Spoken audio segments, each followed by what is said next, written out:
जी हाँ दोस्तों, नज़रिया न लगे 30 मिलियन आज क्रॉस कर चुका है, जो कि पवन सिंह अपने फेसबुक पेज पे ये पोस्टर रिलीज़ किया है 5 घंटा पहले, जो पूरे यूपी बिहार में पवन सिंह और खेसारी लाल का गाना तहलका मचाते हुए धूम मचा रहा है, ट्रेंडिंग स्टार बना हुआ है। और पुदीना ये हसीना वो भी हिट हो गया है, 100 मिलियन क्रॉस कर गया था। उसके बाद ये गाना 30 मिलियन क्रॉस कर चुका है और पवन सिंह का गाना सुपर डुपर हिट जा रहा है, जो कि खेसारी लाल का गाना भी सुपर डुपर हिट चल रहा है। बाबू आओ ना वो भी सुपर डुपर हिट चल रहा है।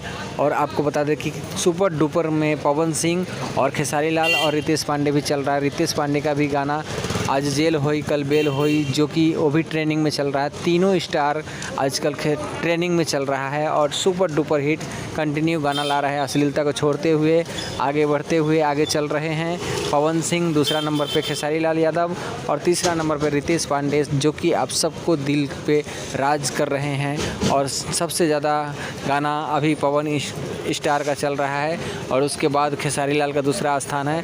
तीसरा स्थान आपको बता दें रितेश पांडे का, जो कि भोजपुरी में तहलका मचा रहा है। वीडियो को शेयर करिए, लाइक करिए, कमेंट करिए, सब्सक्राइब करिए।